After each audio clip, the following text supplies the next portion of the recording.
So for this piece, all of the writing is about hot air balloons, which, I mean, maybe everybody knew, and maybe I had known at some point, but just the balance between hot molecules and cold molecules is what makes it rise, and it just seemed like such an incredibly poetic bit of engineering feat, and also referencing your thought of temperature as one of the aspects of creation here.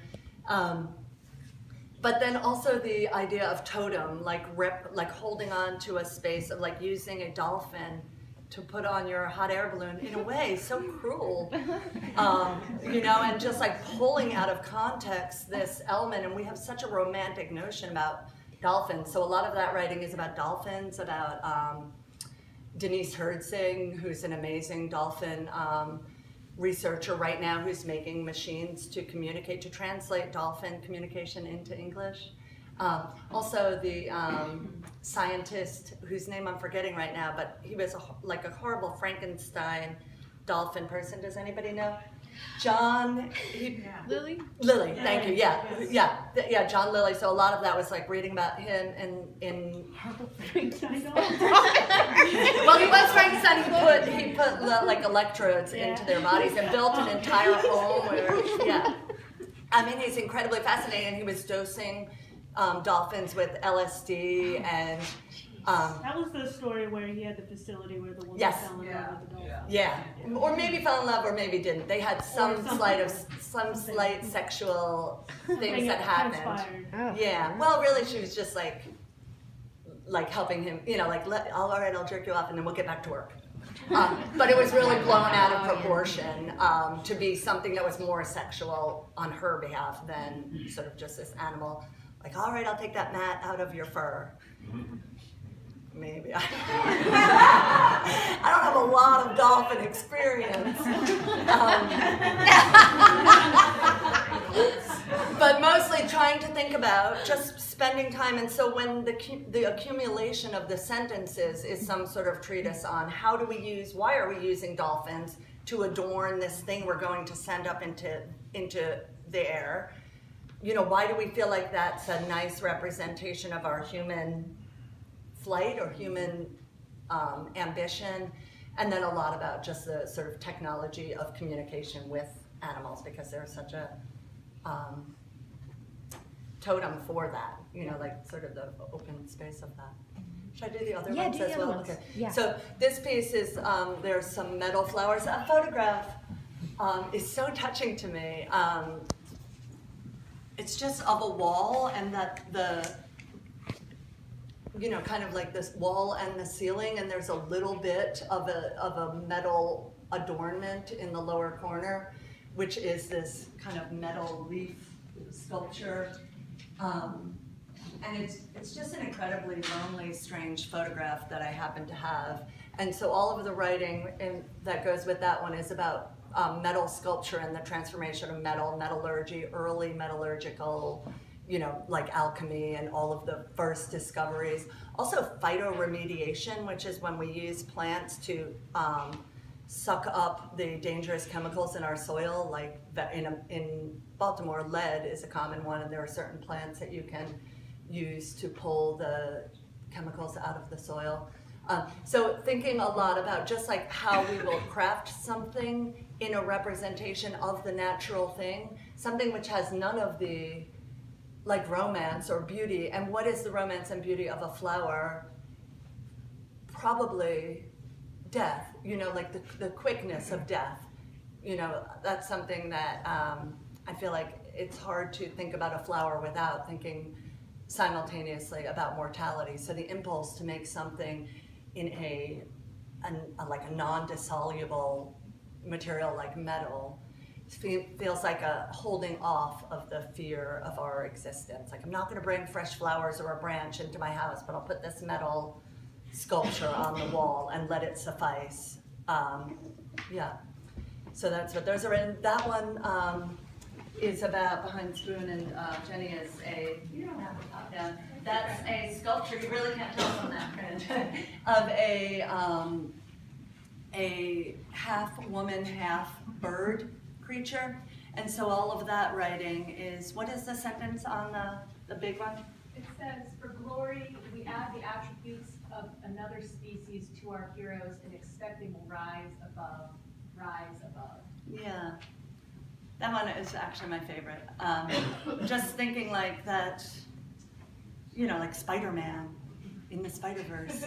You know, like we somehow we don't trust that humans alone will be great. They need to be some sort of hybridized mashup with another species. And so in that one, obviously the rise above is a reference to the bird wings. And, you know, I'm not sure, maybe, you know, I love that part of Marshall McLuhan's ideas about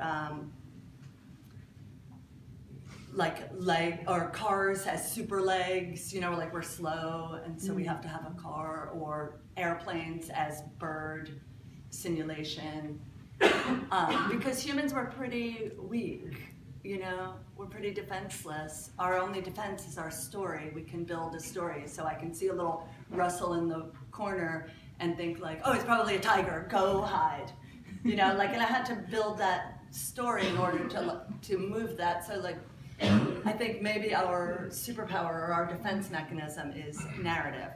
But so the rest of that writing is about birds. It's a lot about hybridization, a lot about trans species, a lot about, yeah, like transformation in general, and trans humans, trans objects, transformational objects, and the history of that in psychoanalysis. Birds, and sculpture, and Greek myth. And then that is Snoopy. So Snoopy is also transhuman, but coming from the other direction. Right? Yeah. An animal with human characteristics grafted on Right. it. Yeah. And also one of the things that's written about that I don't like that, what is the, Charlie Brown. Is that Peanuts. Charlie Brown? Yeah, peanuts. Is that Peanuts? Yeah. Yeah, Snoopy is a peanut? Yeah. Okay. I don't like that guy's writing. I don't like his Schultz. Schultz. I'm sorry, Charles Schultz. I never got into it.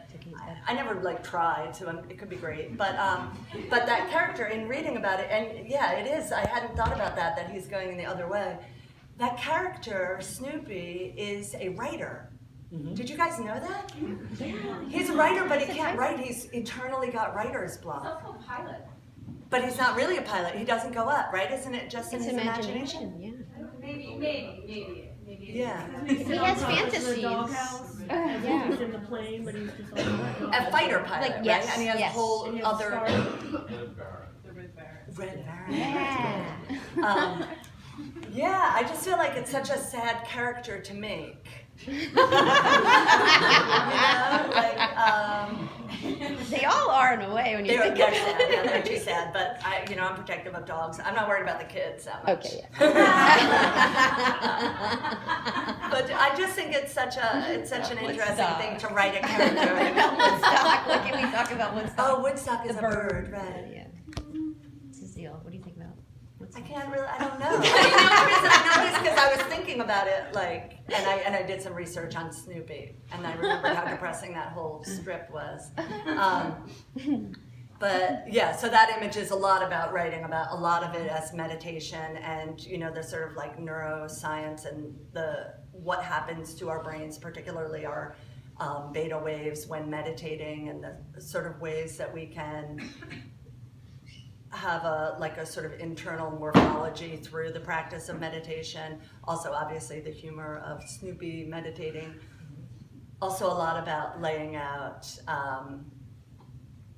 bodies as a thing to be worshipped and maybe eradicated.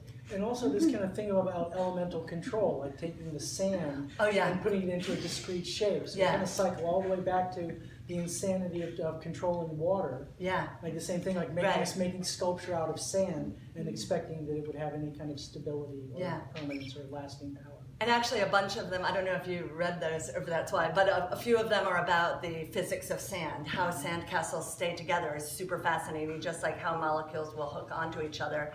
And do you know that there's a sand shortage in the world right now? You know that from that New Yorker article. Yeah, and so water and sand going next to each other is, pretty purposeful. Yeah. I want to ask a question sort of on the heels of going around here, and just for you to talk in general with your work about your attraction to found photographs and your use of found photographs in your work. Yeah. Good. It's like something I can talk about forever, and so much of my work is with found photographs, still photographs, but also about the allure of found photographs.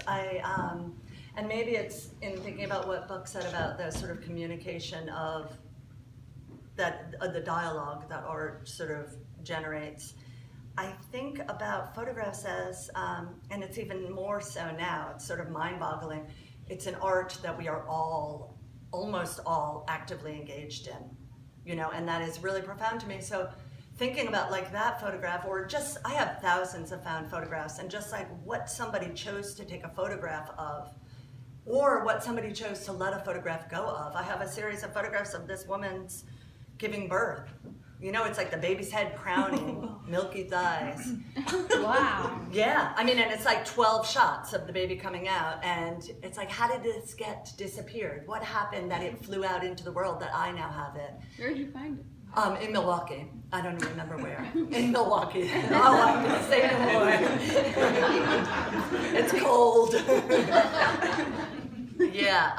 So a lot of what my attraction to found photographs goes back to, in some way, economics. This sort of I'm attracted to images that look a little bit less pruned or precise or mannered.